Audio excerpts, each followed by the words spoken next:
نحمده ونصلي على رسوله الكريم اما بعد فاعوذ بالله من الشيطان الرجيم بسم الله الرحمن الرحيم رب اشرح لي صدري ويسر لي امري واحلل عقدة من لساني يفقهوا قولي باب ما يقع من النجاسات في السمن والماء. باب یقع پڑ جائیں نجاستیں گھی میں یا پانی میں تو کیا کرنا چاہیے. پانی ناپاک ہو جائے یا گھی ناپاک ہو جائے, کوئی نجاست اس میں گر جائے تو کیا سب کچھ پھینک دیا جائے. وقال الزہری لا بأس بالماء, کوئی حرج نہیں پانی میں, یعنی اگر اتنی تھوڑی سی نجاست گری, مثلا ایک بالٹی بھر پانی میں ایک چڑیا کی بیٹ آ پڑی ہے, ما لم یغیر ہو طعم, جب تک کہ اس کا ٹیسٹ نہ بدل جائے, او ریح یا اس کی بو, او لون یا اس کا رنگ, یعنی رنگ بو اور مزہ جب تک نہ بدلے پانی پاک ہی ہوتا ہے. اگر نجاست غالب آ جائے, اس میں سے کسی بھی چیز میں فرق آ جائے تو پانی ناپاک ہے. یعنی جیسے میں نے بالٹی بھر پانی میں چڑیا کی بیٹ کی مثال دی, تو بعض اوقات ایسا ہو جاتا ہے کیا انسان اس سے کپڑے نہ دھوئے, اور خصوصاً ایسی جگہوں پہ جہاں پانی پہلے ہی نہ ملتا ہو, تو اسلام نے ایسے احکامات نہیں دیے کہ جس سے لوگوں کا جینا دوبھر ہو جائے. وقال حماد لا بأس بریش المیتۃ, اگر کسی مردہ جانور کا پر گر گیا ہے اس میں تو بھی اس سے کوئی پانی ناپاک نہیں ہوتا. بعض اوقات پرندے پانی پیتے ہیں اور اڑتے ہیں, اور ان کا کوئی ایک آدھ پر وغیرہ اڑتے اڑتے گر جاتا ہے, یا زندہ جانور کا نہ بھی گرے, اور آپ دیکھیں کہ جب وہ جسم سے الگ ہو جاتا ہے نا تو وہ ویسے ہی مردہ ہو جاتا ہے, پر جو ہے مردہ ہو جاتا ہے, پھر وہ خود تو نہیں ہل سکتا سوائے اس کے کہ ہوا اس کو اڑا دے. تو ایسی صورت میں اگر پانی میں کسی جانور کا پر پڑ جائے آ کے تو پانی ناپاک نہیں ہوتا. وقال الزہری فی عظام الموتى, زہری کہتے ہیں مردار کی ہڈیوں کے باب میں نحو الفیل وغیرہ, جیسے ہاتھی وغیرہ ہے تو وہ بھی ناپاک نہیں ہوتی. ادرکت ناسا من سلف العلماء, کہ پہلے علماء میں سے ایک گروہ کو میں نے دیکھا, یمتشطون بہا, کہ وہ ان سے کنگھی کرتے تھے. کس سے؟ ہاتھی دانت سے. ویدہنون فیہا, اور اس میں تیل رکھا کرتے تھے. لا یرون بہ باسن, اور اس میں کوئی حرج نہیں سمجھتے تھے. یعنی ہاتھی دانت کا استعمال جو ہے, ظاہر ہاتھی نہ تو حلال جانور ہے اور نہ ہی اس کو ذبح کیا جاتا ہے, اور نہ ہی کہیں ذبح کرنے کا اس کو حکم آیا ہے. ذبح کر کے بھی وہ پاک نہیں ہو سکتا. تو اب اس کے جسم میں اللہ تعالیٰ نے اگر ایسی چیز پیدا کی ہے جس سے برتن بنائے جا سکتے ہیں یا زیور بن سکتا ہے, تو کیا وہ زیور پہن کے, ہاتھی دانت کا ہار پہن کے آپ نماز پڑھ سکتی ہیں یا نہیں, یا اس میں تیل رکھ سکتی ہیں یا کنگھی کر سکتے ہیں؟ تو اس کی اجازت یہاں دی گئی ہے کہ وہ بذات خود ناپاک نہیں ہوتا. وقال ابن سیرین و ابراہیم لا بأس بتجارت العاجی, محمد بن سیرین اور ابراہیم نخعی کہتے ہیں ہاتھی دانت کی یا ہاتھی کی ہڈی کی تجارت جو ہے منع نہیں ہے, کیونکہ ویسے تو حکم ہے نا حرام چیزوں کی تجارت خرید و فروخت منع ہے, تو ہاتھی دانت جو ہے اس کی تجارت جائز ہے. یعنی کسی کا اگر ایسا بزنس ہے تو اس میں وہ حرام نہیں کما رہا. حدثنا اسماعیل قال حدثنی مالک عن ابن شہاب عن عبید اللہ ابن عبد اللہ عن ابن عباس عن میمونۃ ان رسول اللہ صلی اللہ علیہ وسلم سئل عن فأرۃ, کہ نبی صلی اللہ علیہ وسلم سے چوہے کے بارے میں پوچھا گیا. سقطت فی سمن, جو گر پڑا ہو کسی گھی میں. فقال القوها وما حولها, نکال پھینکو اس چوہے کو اور جو اس کے ارد گرد ہے. یعنی جتنی جگہ پہ چوہا پڑا ہوا اور اس کے ارد گرد کا گھی نکال کے اسے پھینک دو. فطرحوه, اس کو پھینکو, وکلوا سمنکم, اور اپنا گھی کھا لو. یعنی چوہا نکال کے بعد پھینک دو اور اس سے لگا ہوا گھی بھی, اور باقی گھی استعمال کر لو. لیکن اگر وہ گھی پانی کی طرح ہو تو اس صورت میں تو پھر ظاہر ہے کہ یہ حکم نہیں ہوگا. حدثنا علی بن عبد اللہ قال حدثنا معن قال حدثنا مالک عن ابن شہاب عن عبید اللہ ابن عبد اللہ ابن عتبۃ ابن مسعود عن ابن عباس عن میمونۃ ان النبی صلی اللہ علیہ وسلم سئل عن فأرۃ, کہ نبی صلی اللہ علیہ وسلم سے چوہے کے بارے میں پوچھا گیا. سقطت فی سمن, جو گھی میں گر پڑا ہو. قال خذوها وما حولها, پکڑ لو اس کو اور جو اس کے ارد گرد ہے. فطرحوه, اس کو پھینک دو. قال معن حدثنا مالک مع لا احصیه يقول عن ابن عباس عن میمونۃ.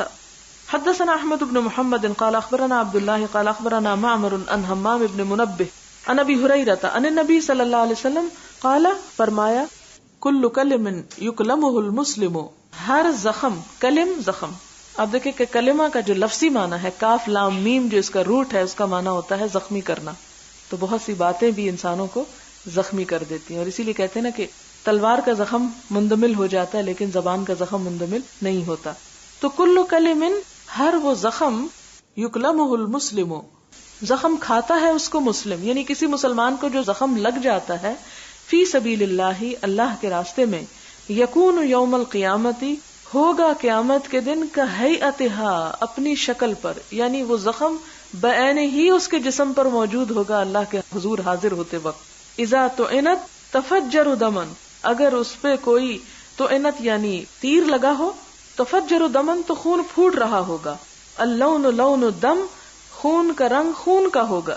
والعرف عرف المسک، لیکن اس خون کی جو اسمیل ہوگی وہ بری نہیں ہوگی، مسک یعنی مسک کی طرح ہوگی، کستوری کی طرح ہوگی. اس سے کیا پتہ چلتا ہے کہ اللہ تعالیٰ ان زخموں کی بھی بڑی قدر کریں گے، اور ایک شخص جو شہید ہے ان زخموں کے ساتھ اٹھے گا، جو اپنے عمل کی کتاب سے نہیں، اپنے جسم اپنی زبان حال سے بتائے گا کہ یا رب یہ سب کچھ تیری خاطر ہوا، تیرے راستے میں ہوا، اور اللہ تعالیٰ اس پر اس کو بے پناہ صلہ عطا کریں گے. اب یہاں پر بات تو کسی اور چیز کا تھا، نجاستوں کا، تو یہاں قیامت کے دن شہید کے خون کی بات ہو گئی. تو مراد اس سے یہ ہے کہ جب کوئی چیز اپنا وصف بدل دے تو اس کا حکم بھی بدل جاتا ہے. وصف سے مراد یہ کہ وہ خون خون نہیں رہے گا بلکہ مسک بن جائے گا. تو اسی طرح جب کسی بھی چیز کی اصل حالت بدل جاتی ہے تو اس کا حکم بھی بدل جاتا ہے. باب البول فی الماء الدائم، تھمے یعنی رکے ہوئے پانی میں پیشاب کرنا. جیسے کسی حوض وغیرہ میں ہوتا ہے، کسی تالاب میں ہوتا ہے، تو کیا اس پانی میں پیشاب کی اجازت ہے کسی ایسی جگہ پہ جیسے کسی بالٹی یا ٹب یا اس میں؟ حدثنا ابو الیمان قال اخبرنا شعیب قال اخبرنا ابو الزناد ان عبد الرحمن بن ہرمز الاعرج حدثه انه سمع ابا هريرة انه سمع رسول الله صلی اللہ علیہ وسلم يقول نحن الاخرون السابقون، کہ ہم آخری امت، السابقون یعنی سب سے آگے جانے والوں میں سے ہوں گے. وباسنادہ قال، اور اسی اسناد میں انہوں نے آگے جا کے کہا کہ لا یبولن احدکم فی الماء الدائم، کہ آپ صلی اللہ علیہ وسلم نے منع فرمایا ہے کہ کوئی شخص تھمے ہوئے پانی میں پیشاب نہ کرے. الذی لا یجری، جو چلتا نہ ہو. ثم یغتسل فیہ، کہ پھر اس میں نہانے لگ جائے. مثلا ٹب میں جو لوگ نہاتے ہیں تو انہیں پھر ٹب کے اندر پیشاب نہیں کرنا چاہیے کیونکہ اس سے پانی سارا نجس ہو جائے گا. اسی لیے یہ بھی منع کیا گیا کہ جس فرش پہ انسان کھڑے ہو کے نہاتا ہے اس پر بھی پیشاب نہیں کرنا چاہیے کہ نہانے میں پھر وہ پانی کے چھینٹے اس فرش پہ پڑ کے پلٹ کے جسم پہ پڑیں گے. ہاں اگر بچوں نے یا کسی نے کر دیا ہو یا کوئی مجبوراً ایسا کرنا پڑے تو نہانے سے پہلے پھر اس کو اچھی طرح اس پہ پانی بہا کے اس جگہ کو صاف کر لینا چاہیے. باب اذا القی علی ظہر المصلی، باب ہے اس بات میں کہ جب ڈالا جائے کسی نمازی کی پیٹھ پر قذرن، کوئی کوڑا یعنی گندگی، او جیفتن یا مردار، لم تفسد علیہ صلاتہ، تو اس کی نماز نہیں خراب ہوتی. وکان ابن عمر اذا رأى فی ثوبہ دما، عبداللہ بن عمر جب اپنے کپڑے میں کوئی خون کا نشان دیکھتے، وہو یصلی، اور وہ نماز پڑھ رہے ہوتے، وضعہ، تو اس کو اتار دیتے، ومضى فی صلاتہ، اور اپنی نماز جاری رکھتے. وقال ابن المسیب والشعبی اذا صلی وفی ثوبہ دم، کہ جب کسی نے نماز پڑھی اور اس کے کپڑے میں خون ہو، اور جنابتن یا جنابت کے نشان ہو، او لغیر القبلۃ، یا قبلے کے علاوہ کسی اور طرف منہ کر کے نماز پڑھ بیٹھے، او تیمم، یا تیمم سے نماز پڑھی ہو، صلی ثم ادرک الماء، پھر پانی مل جائے، فی وقت ہی، اس کے وقت میں، لا یعید، تو وہ نماز کو نہ دہرائے. اس کا کیا معنی ہے؟ اگر کوئی نماز پڑھ رہا ہے اور اس کے اوپر کوئی، مثال کے طور پر آپ پڑھ رہے ہیں صحن میں نماز درخت کے نیچے، اور اوپر کوا بیٹھا تھا اور وہ کوا کی بیٹ جو ہے وہ آپ کی جا نماز پہ آ گری یا آپ کے سر پہ آ گری، مثال کے طور پر ایسا ہو جاتا ہے کبھی. تو ایسی صورت میں انسان کیا کرے؟ یعنی نماز توڑ دے؟ نہیں، اس کو اپنے ہاتھ سے جھٹک کے جتنا دور کر سکتا ہے، جیسے کپڑے پہ گری ہے تو کپڑے کو چھنٹک دے، یا یہ ہے کہ جیسے جائے نماز پہ ہے تو اس جگہ سے ہٹ کے دوسری طرف کو ہو جائے، لیکن نماز توڑے نہ. اسی طرح یہ ہے کہ ابن عمر کا یہ بتایا کہ اگر وہ کپڑے میں کوئی خون وغیرہ دیکھتے تو اس کپڑے کو اتار دیتے تھے، لیکن اگر نماز کی حالت میں کوئی ایسی چیز انسان کو نظر آ جائے تو اس میں کہ ایک دفعہ جو شروع کی ہے اس کو پورا کر لے، اور اس کے بعد یہ کہ باقی نماز جو ہے وہ اپنے کپڑا تبدیل کر کے یا اس میں کر لے. پھر اسی طرح کے بعض اوقات انسان کسی نئی جگہ پہ جاتا ہے اور قبلے کا معلوم نہیں ہوتا اور قبلے کے علاوہ کسی اور طرف منہ کر کے نماز پڑھ لیتا ہے، تو ایسی صورت میں کیا نماز ہو جائے گی یا اس کو دوبارہ دہرانا ہوگی؟ تو اس میں بہرحال علماء میں اختلاف ہے. بعض علماء یہ کہتے ہیں کہ اگر وقت کے اندر بھی پتہ چل جائے تو دوبارہ دہرانے کی ضرورت نہیں. جو نسیان یا بھول چوک سے ہو جائے یا ایسے کسی سبب سے جو انسان کے اختیار کے باہر ہو، تو ایسی صورت میں نماز ہو جائے. مثلاً بعض اوقات جب بچے چھوٹے ہوتے ہیں، بچے کوئی کپڑا ناپاک کر دیتے ہیں، اب عموماً عورتوں کو پتہ نہیں چلتا، اسی کپڑے سمیت جیسے بچے کو اٹھایا ہوا تو کوئی تھوڑا بہت پیشاب ہو گیا، پھر بھول گیا اس کو دھونا یا خشک کرنا، نماز کا وقت آیا اور بغیر سوچے نماز پڑھ لی، اور نماز کے وقت کے بعد یعنی سلام پھیرنے کے بعد یاد آیا، تو اب کیا کرے؟ پھر سے ساری نماز پڑھے؟ تو اس میں آراء مختلف ہیں. ایک رائے یہ ہے جس میں حضرت عبداللہ بن عمر کی اور کچھ اور لوگوں کی، کہ اسے دہرانے کی ضرورت نہیں ہے. اس سے مثال کے طور پر یہاں انہوں نے حاشیے میں لکھا ہے کہ شافعیہ اور مالکیہ کے نزدیک اعادہ واجب ہے، لیکن چونکہ یہ رائے ہے، کچھ کی رائے میں یہ کہ پڑھنی چاہیے اور کچھ کا یہ ہے کہ دوبارہ پڑھنے کی ضرورت نہیں ہے. یہاں پر ہم دیکھتے ہیں کہ ان کی دلیل کیا ہے. حدثنا عبدان قال اخبرني ابي عن ابي اسحاق عن عمرو بن میمون عن عبد الله قال بين رسول الله صلی اللہ علیہ وسلم ساجد، اس دوران کہ آپ صلی اللہ علیہ وسلم کعبے کے پاس سجدے میں تھے. وحدثني، اور پھر حدیث دوسری طرف بیان ہو رہی ہے، وحدثني احمد بن عثمان قال حدثنا شريح بن مسلمة قال حدثنا ابراهيم بن يوسف عن ابيه عن ابي اسحاق قال حدثني عمرو بن میمون ان عبد الله بن مسعود حدثه ان النبي صلی اللہ علیہ وسلم كان يصلي عند البيت، کہ نبی صلی اللہ علیہ وسلم بیت اللہ شریف کے پاس نماز پڑھ رہے تھے. وابو جہل واصحابه له جلوس، ابو جہل اور اس کے ساتھی جو تھے وہاں بیٹھے ہوئے تھے. اس قال بعضهم لبعض، اتنے میں واپس میں کہنے لگے، ایکم یجیء بالصلاۃ جزور بنی فلان، کہ کون لائے گا تم میں سے بصلا، بصلا کہتے ہیں بچہ دانی کو، یعنی جب کسی جانور کا بچہ پیدا ہو جائے تو اس کے ساتھ جو آول وغیرہ نکلتی ہے اور رحم کی جھلی، ان کو بصلا کہتے ہیں، کہ وہ کون اٹھا لائے گا جزور، اور جزور کہتے ہیں یعنی اونٹ، یعنی فلاں اونٹ جو ذبح کیا گیا ہے اس کی جو بچہ دانی ہے وہ کون اٹھا لائے گا، بنی فلان یعنی فلاں قبیلے کے اندر آج اونٹ ذبح ہوا ہے اور ذبح کرنے کے بعد اس کے اندر کی گندگی نکال کے رکھی گئی ہے، کون جا کے اٹھا لائے گا. فَيَدَعُ عَلَى ظَهْرِ محمد، اور وہ حضور صلی اللہ علیہ وسلم کی پیٹھ پہ رکھ دے گا. اذا سجدہ، جب وہ سجدہ کرنے لگے. فَانبَعَثَ، تو اٹھا اشقى القوم، قوم کا سب سے بدبخت انسان، اس کا نام ہے عقبہ بن ابی معیط. فجاء به، تو وہ اس کو لے آیا. فنظر، پھر دیکھتا رہا، انتظار کیا. حتی اذا سجد النبی صلی اللہ علیہ وسلم، یہاں تک کہ نبی صلی اللہ علیہ وسلم نے سجدہ کیا. وضعہ علی ظہرہ، تو سجدے کی حالت میں آپ کی پیٹھ پر اس کو رکھ دیا. تو ظاہر ہے کہ وہ تو غلاظت کا ایک ڈھیر تھا. تو یہاں کیا پتہ چلتا ہے کہ آپ نے اس دوران نماز نہیں توڑی، یعنی اس کے ساتھ ہی نماز پڑھتے گئے. جیسے حضرت عمر کو شہید کیا گیا تھا نماز کی حالت میں، تو جو خون بھی نکلا اس حالت میں نماز نہیں توڑی. تو کیا پتہ چلتا ہے کہ نماز کی حالت میں اگر کوئی نجاست اچانک آ چھوئے بغیر علم کے، تو ایسی صورت میں انسان نماز کو کنٹینیو رکھے اور نماز ختم ہونے کے بعد اس کو اپنے سے دور کر لے. وضعہ علی ظہرہ بین کتفیہ، تو اس کو آپ کے دونوں کندھوں کے بیچ میں پیٹھ پر رکھ دیا. وانا انظر، اور میں دیکھ رہا تھا. لا اغنی شیئا لو کانت لی منعۃ، نہ کام آتی مجھ کو کوئی چیز اگر ہوتی میرے پاس کوئی طاقت، یعنی اگر میری کچھ طاقت ہوتی، کاش میرے پاس کچھ زور ہوتا تو میں ایسا نہ کرنے دیتا، لیکن میں اس وقت بے بس تھا. یہ کون کہہ رہے ہیں؟ عبداللہ بن مسعود کہہ رہے ہیں. قال فجعلوا يضحكون، وہ ہنسنے لگے خوشی کے مارے. وَيُحِيلُ بَعْضُهُمْ عَلَى بَعْضٍ، اور بعض کی طرف بات ڈالتا تھا، یعنی ایک کہتا اس نے پھینکی، وہ کہتا نہیں اس نے پھینکی، یعنی تمسخر کرتے. وَرَسُولُ اللَّهِ صلی اللہ علیہ وسلم ساجد لا يرفع رأسه، اس سارے دوران میں آپ صلی اللہ علیہ وسلم سجدے ہی میں پڑے رہے، اپنا سر نہ اٹھایا. حتی جاءته فاطمہ، یہاں تک کہ حضرت فاطمہ آئی. فطرحته عن ظہرہ، اور آپ کی پیٹھ پر سے اس کو اٹھا کر پھینک دیا. فرفع رأسه، تو آپ نے اپنا سر اٹھایا. ثم قال، پھر فرمایا، اللہم علیک بقریش، اے اللہ تیرے ذمہ ہے قریش، یعنی تو ان سے نبٹ. ثلاث مرات، 3 مرتبہ. فشق علیہم، تو شاک گزرا، گراں گزرا ان پر. اذا دعا علیہم، جب حضور صلی اللہ علیہ وسلم نے ان کے لیے بد دعا کی، یعنی یہ ایک طرح سے بد دعا ہی بنتی ہے، اللہم علیک بقریش، یا اللہ ان قریش سے تو نبٹ. قال وکانوا یرون، اور وہ سمجھتے تھے، ان الدعوۃ فی ذلک البلد، کہ دعا مانگنا اس شہر میں کیسی ہے؟ مستجابۃ، قبولیت والی ہے. ثم، پھر نام لے کر فرمایا آپ صلی اللہ علیہ وسلم نے، اللہم علیک بابی جہل وعلیک بعتبۃ بن ربیعہ وشیبۃ بن ربیعہ والولید بن عتبہ وامیہ بن خلف وعقبہ بن ابی معیط وعد السابع فلم نحفظہ، کہ آپ نے 7ویں کا نام بھی لیا لیکن مجھے یاد نہیں.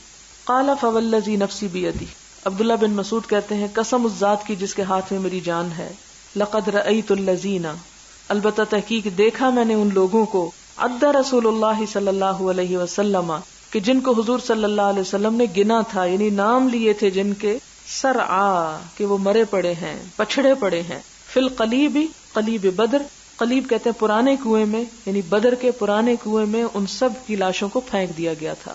یعنی آپ صلی اللہ علیہ وسلم کی دعا قبول ہوئی، صبر کیا آپ نے، ایک عرصے کے بعد نتیجہ نکلا، لیکن نتیجہ نکلا ضرور. باب البصاق والمخاط ونحوہ فی الثوب، باب تھوک، رینٹ اور اس جیسی کوئی چیز کپڑے میں لگ جانا. یعنی ایسی کوئی چیز اگر کپڑے کو لگ جائے تو کیا کپڑا ناپاک ہو جاتا ہے؟ بعض اوقات آپ دیکھیں کہ زکام ہوتا ہے یا ویسے کوئی ایسی چیز منہ سے نکلتی ہے، یا انسان سونے کی حالت میں اس کے منہ سے لعاب دہن کچھ نکل کے اس کے کسی کپڑے کو لگ جاتا ہے، تو کیا اٹھ کر اسی کپڑے سے وہ نماز پڑھ سکتا ہے؟ یعنی یہاں یہ بات بتائی جا رہی ہے کہ انسان کے جسم سے نکلنے والے باقی مادے تو ناپاک ہیں، جیسے خون ہے، منی ہے، پانی ہے، پیشاب وغیرہ ہے، لیکن کیا اس کی تھوک اور اس کے ناک سے نکلتا ہوا پانی کیا وہ بھی ناپاک ہے؟ وقال عروۃ عن المسور ومروان خرج النبی صلی اللہ علیہ وسلم زمن حدیبیہ، کہ آپ صلی اللہ علیہ وسلم حدیبیہ کے زمانے میں نکلے، فذکر الحدیث، تو انہوں نے حدیث ذکر کی، وما تنخم النبی صلی اللہ علیہ وسلم، اور نہ تھوکتے نبی صلی اللہ علیہ وسلم، نخامتن کوئی تھوک، الا وقعت فی کف رجل منہم، مگر کوئی نہ کوئی شخص اپنا ہاتھ آگے کر دیتا، فدلک بہا وجہہ وجلدہ، اور وہ اپنے جسم پہ اس کو مل لیتا تھا. بظاہر دیکھنے میں یہ بات بہت ایسی معلوم ہوتی ہے کہ جس پہ انسان تھوڑی دیر کے لیے رک جاتا ہے. یہاں صرف تھوڑی بات سمجھنے کی ضرورت ہے کہ ایسا صرف 2 موقعوں پر ہوا. یہ آپ صحابہ کرام کا کوئی روز کا معمول نہیں تھا. ایک بیت الرضوان کے موقع پر اور دوسرا حجۃ الوداع کا شاید موقع تھا. یہ 2 جو موقع تھے، ان میں ایک موقع تو ایسا تھا کہ جس میں بہت سے نئے صحرائی قبیلے کے لوگ جو تھے وہ آپ کے پاس آئے، پہلی مرتبہ آپ کو دیکھا، اور جانثاری اور ایک عاشقانہ انداز اور محبت میں وہ ایسے کام کر رہے تھے. دوسرا صلح حدیبیہ کے موقع پر کہ جب کفار کا کوئی شخص آتا تو ان کے سامنے خاص طور پر یہ دکھانے کے لیے کہ ہم آپ صلی اللہ علیہ وسلم کے لیے اپنی جان تک قربان کر سکتے ہیں، اور ان کی ایک ایک چیز کو ہم اپنے لیے عزیز سمجھتے ہیں اور وہ ہمارے لیے قابل نفرت نہیں ہے. دوسری بات یہ کہ انسان کا لعاب دہن جو ہے وہ ناپاک نہیں ہے.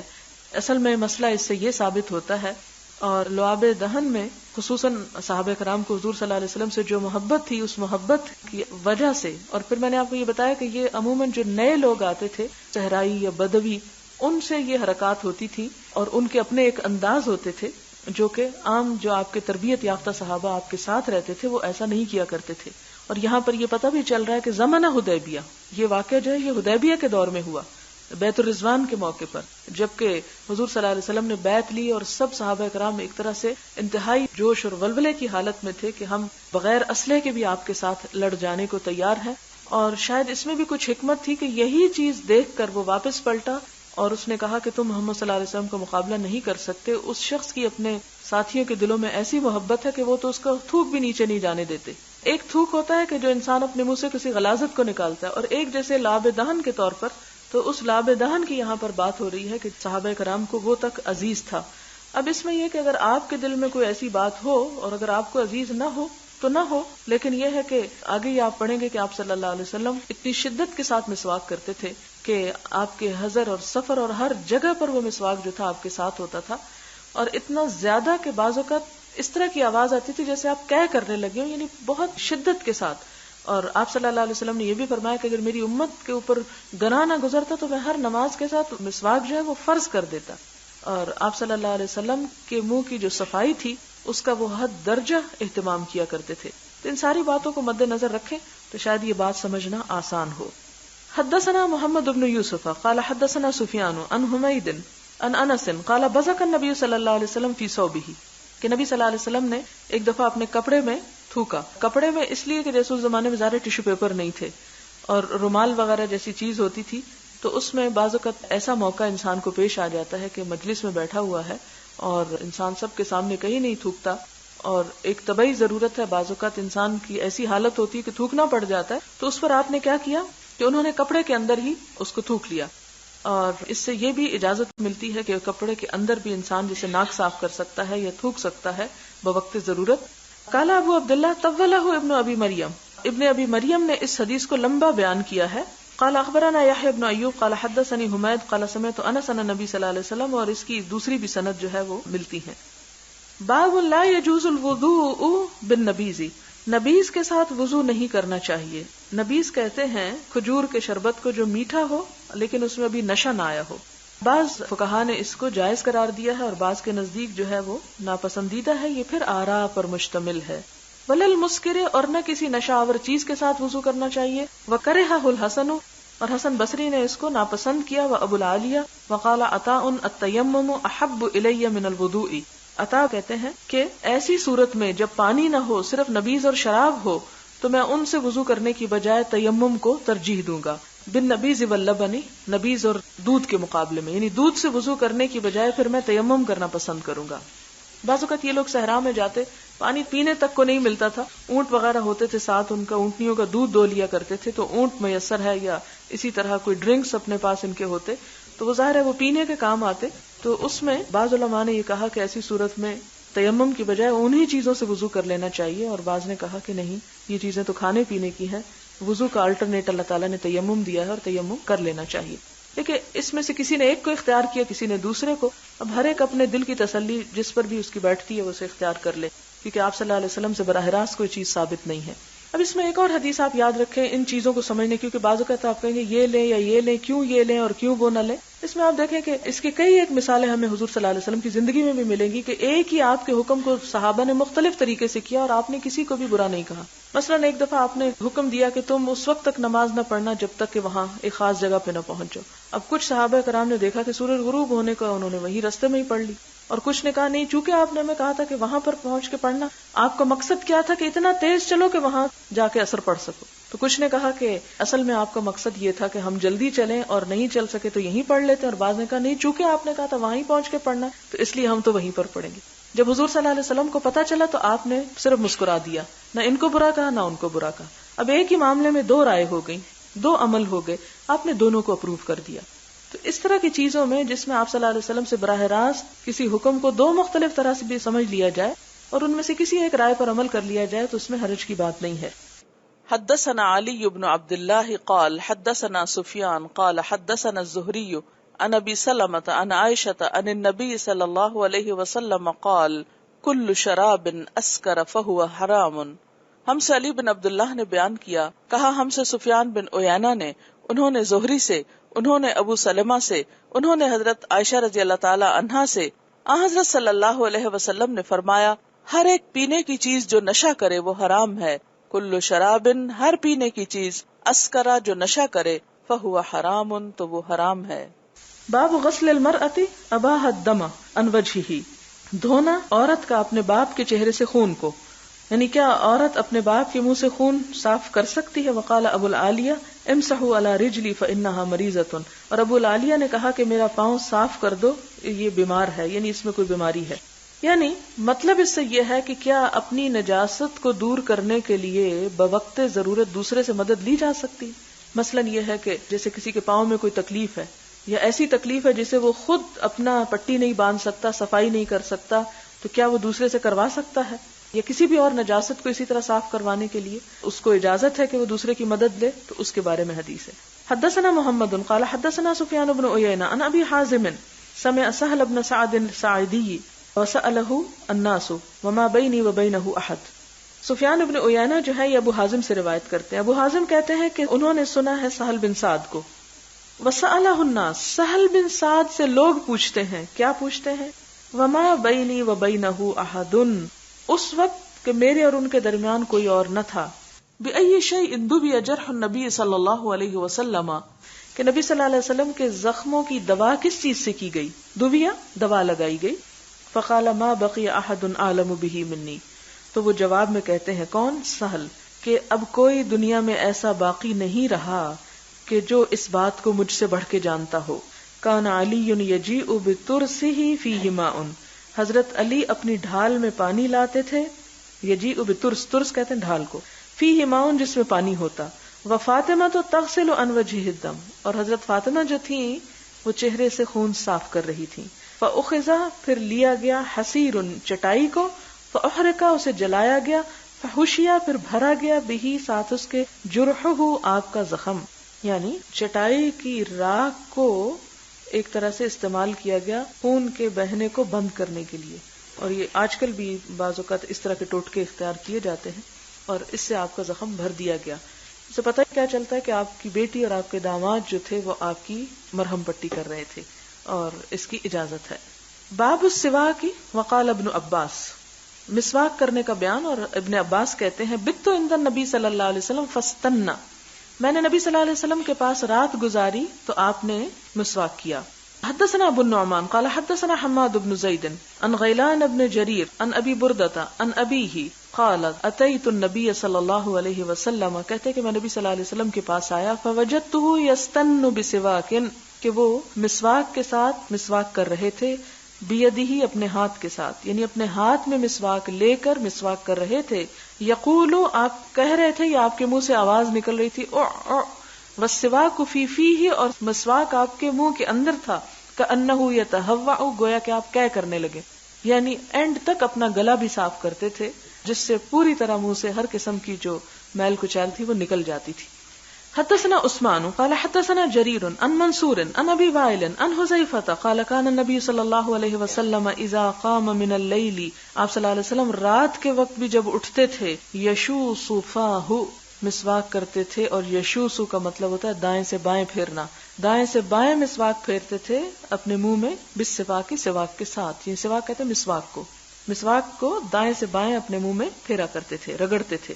باب دفع السواک الی الاکبر، دینا مسواک کو طرف بڑے کے، یعنی بڑے سے شروع کرنا یا پہلے بڑے کو دینا. وقال عفان حدثنا صخر بن جبیریہ عن نافع عن ابن عمر ان النبی صلی اللہ علیہ وسلم قال، کہ نبی صلی اللہ علیہ وسلم نے فرمایا ارانی اتسوک بسواک، میں دیکھتا ہوں یعنی خواب میں دیکھتا ہوں کہ میں مسواک کر رہا ہوں ایک مسواک کے ساتھ. فجاءنی رجلانی، تو دو آدمی میرے پاس آتے ہیں، احدہما اکبر من الاخر، ان میں سے ایک دوسرے سے بڑا ہوتا ہے. فناولت السواک الاصغر، میں مسواک چھوٹے کو پکڑا دیتا ہوں، منہما، ان دونوں میں سے. فقیل لی، تو مجھ سے کہا گیا، کبر، یعنی بڑے کو دو. فدفعته الى الاکبر منہما، تو میں نے ان دونوں میں سے پہلے بڑے کو دیا. قال ابو عبداللہ اختصرہ نعیم عن ابن المبارک عن اسامہ عن نافع عن ابن عمر، کہ اسے مختصراً بیان کیا ہے نعیم نے ابن مبارک سے اور انہوں نے اسامہ سے، نافع اور ابن عمر سے. اس سے کیا پتہ چلتا ہے کہ اگر دو میں سے کسی ایک کو چیز دینا ہو پہلے، یعنی جیسے آپ کے گھر میں گیسٹ آ جاتے ہیں، ماں بیٹی کوئی آ گئی، آپ ان کو کچھ پیش کر رہے ہیں کھانے کے لیے، آپ کس کو پہلے دیں؟ ماں کو، پھر بیٹی، یعنی یہ ایک ترتیب ہے. لیکن اگر کچھ لوگ دائرے میں بیٹھے ہوئے ہیں، مجلس میں بیٹھے ہوئے ہیں، اور آپ کے پاس کوئی چیز لائی جاتی ہے اور آپ کو آگے سرو کرنا ہے، تو آپ کو اپنے دائیں ہاتھ سے شروع کرنا پڑے گا. یعنی باہر سے آنے والا، یعنی مہمان کمرے میں بیٹھے اور باہر سے کوئی سرو کرنے کے لیے آتا ہے، تو اسے پہلے کس کے پاس جانا چاہیے؟ بڑے کے پاس جانا چاہیے، پھر دائیں طرف سے گھما کے سب شروع کر لے. اسی طرح اگر کوئی بڑا مجلس میں بیٹھا ہوا ہے اور وہ کچھ بانٹ رہا ہے تو دائیں طرف سے شروع کرنا چاہیے، خواہ چھوٹا ہی کیوں نہ بیٹھا ہو. گویا جب مجلس جم چکی ہو اور درمیان سے شروع کرنا ہو تو پھر جو شروع کرے گا وہ اپنے رائٹ سے شروع کرے گا. لیکن اگر مجلس ایسے ہی ہے، کیجول بیٹھی ہوئی ہے، تو باہر سے جو آنے والا ہے وہ بڑے سے شروع کرے گا. یا اگر بہت سارے لوگ ہیں جیسے زیادہ تعداد میں، تو پھر ترتیب یعنی لائن کے ساتھ اگر کسی کو دینا تو خواہ چھوٹا ہو یا بڑا، پھر وہ دائیں سے ہی شروع کیا جائے گا. اور پھر اسی طرح یہ پتہ چلتا ہے یہاں سے کہ کسی دوسرے کی مسواک استعمال کرنا، یعنی جیسے لکڑی کی جو مسواک ہوتی ہے اس کی اجازت ہے، کیونکہ اس کے اندر ہی اینٹی سیپٹک قسم کی چیز ہوتی ہے کہ جو اس کے جرمز جو ہے وہ کل کر دیتی. بنسبت اس کے جو ہمارے ٹوتھ برش ہیں نائلون وغیرہ کے بنے ہوئے، اس میں تو جو لگتا ہے وہ لگا ہی رہ جاتا ہے. اس کو نہیں کرنا چاہیے ایک دوسرے کا استعمال. لیکن جب لکڑی کا مسواک استعمال کرتے ہیں تو عموماً یہ ہوتا ہے کہ ایک شخص مسواک کرنے کے ساتھ ہی اس کو ختم کر دیتا ہے اور دوسرا نیا حصہ اس کا یوز کرتا ہے. لیکن اگر کوئی نرم کر کے بھی کسی کو دیتا ہے تو یہاں حدیث لانے کا مطلب یہ ہے کہ منہ کا جو لعاب دہن ہے مسلمان کا وہ پاک ہے. اگر کوئی دھو کے استعمال کرنا چاہے تو اس کی مرضی، لیکن اگر کوئی نہیں دھونا چاہتا تو اس میں غلط بات نہیں ہے، اس میں غلط بات نہیں ہے، اس میں غلط بات نہیں ہے، اس میں غلط بات نہیں.